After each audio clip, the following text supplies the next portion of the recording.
Excellencies, ladies and gentlemen, Namaskar and a very good morning to all of you. It's a great pleasure to join you all this morning.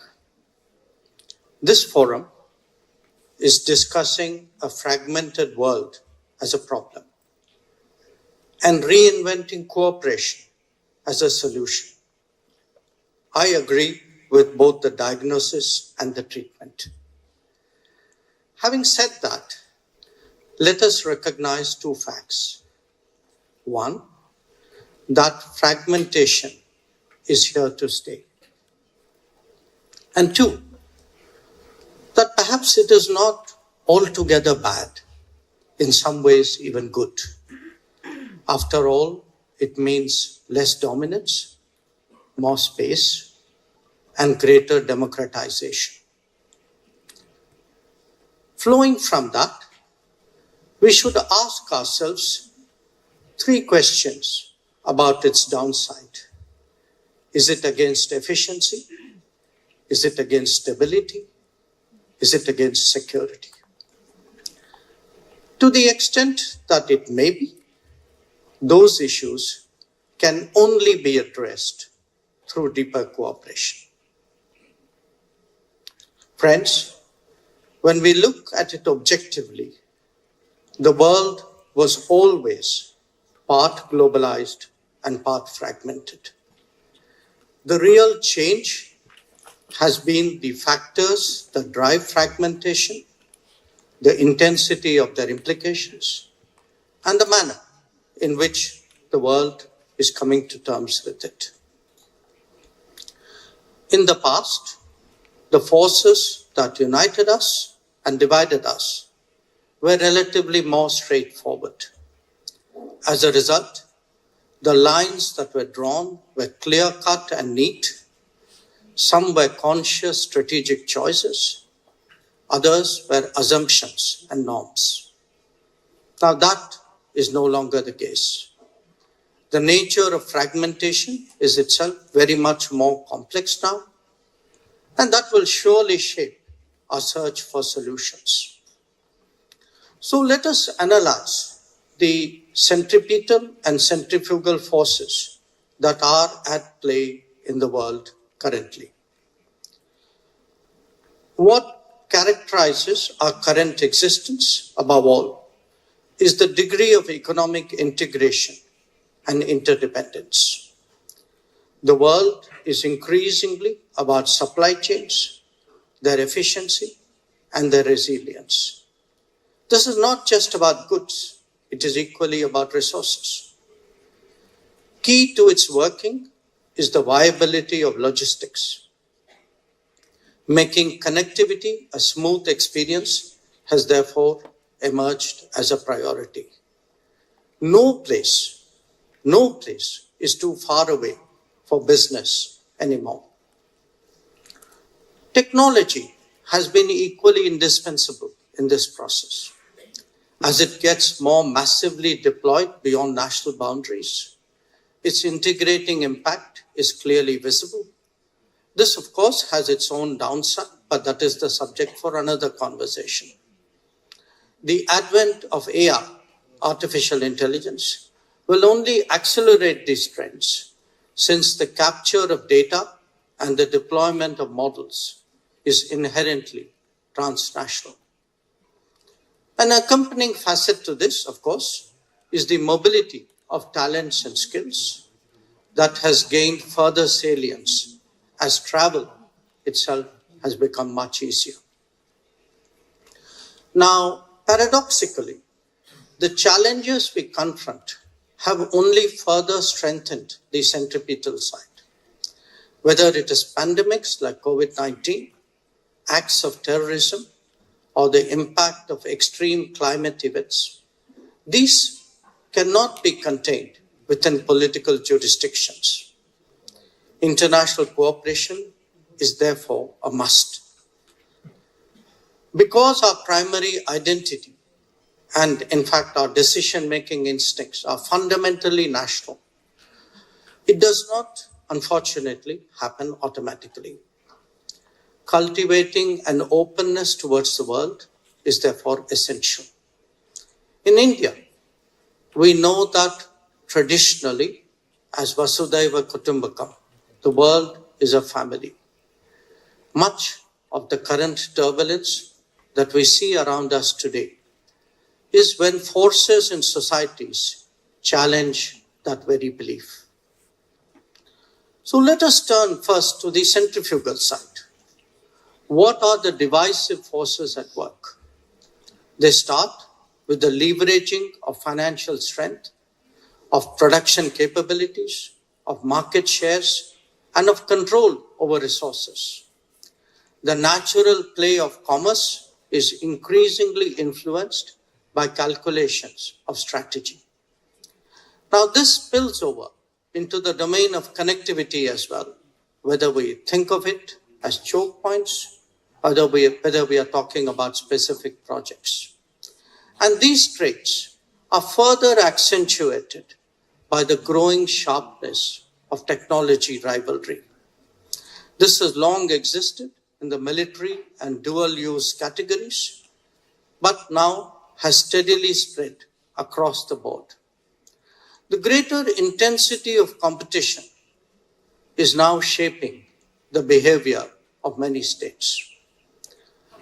Politics is also at work against globalization. When international regimes are perceived to be gamed, their acceptance starts to shrink. Some entrenched powers also find it hard to come to terms with the loss of competitiveness. International economy then becomes a zero-sum game. We have seen this unfold over the last decade with a promise of much more to come. Challenges confronting the world may be manifestly global, but the responses are definitely much more national. The COVID pandemic itself was a prime example. When it comes to countering terrorism, it has given rise to double standards. As for climate change, there are empty promises, with some even in denial. But most of all, it is the natural evolution of the international economy that is being blocked by non-market forces. The right to industrialize, indeed the capacity and the opportunity to do so, this is being denied to many developing states by the manipulation of competitiveness and by restrictions of market access. This is but another facet of exercising dominance and retaining control. So, ladies and gentlemen, let me sum up the state of the world. Political changes after 1945 and the economic changes due to globalization have led to a real rebalancing. It initially had economic expressions, but with the passage of time, political and cultural ones as well.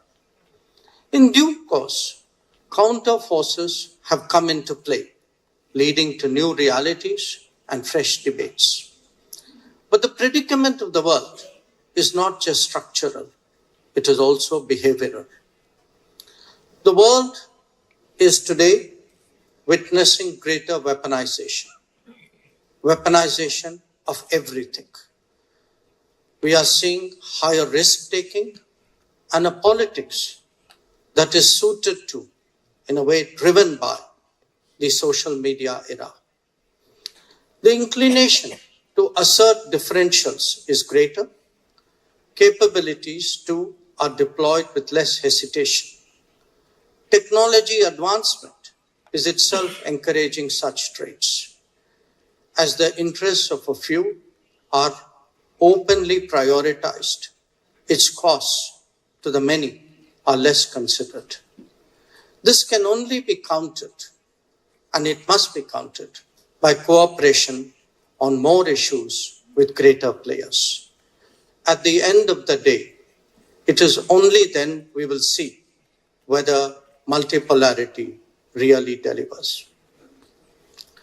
So how does the world reinvent cooperation in this fragmented scenario? To my mind, by essentially 5 steps. 1, by de-risking the international economy and diversifying production and supply chains. Resilience and redundancy are key. This will limit hostage-taking in the economic domain. 2, forging new understandings and closer cooperation, closer relationships among influential nations. This will help stabilize the global order and address issues and problems through agenda-specific cooperation. 3, enhance awareness of the costs of narrow thinking and of confrontation. International law and regimes, and a good example of that is UNCLOS, must be collectively protected and promoted. 4, encourage the power of aspirations. The global South should be enabled with greater capacity and greater opportunities. This would also create new factors of global growth. And 5, provide global goods through common and shared endeavors. We cannot rely on a few to uphold rules and norms. The world must take more control over its own future. This, amongst others, must be expressed through reformed multilateralism. And these 5 factors, ladies and gentlemen, make a powerful case why India and the Republic of Korea must cooperate more closely. We have complementarities. We have many complementarities in many fields, from ships to chips, and also health, infrastructure, or defense, which are just waiting to be exploited. The value of our economic and technology partnership, that of political and strategic cooperation, and particularly of closer people-to-people ties. These were the subjects of my meetings yesterday, my bilateral meetings yesterday in Seoul. And I thank the organizers of Jeju Forum for this opportunity to present that as an argument in the global context as well. Thank you very much for your attention.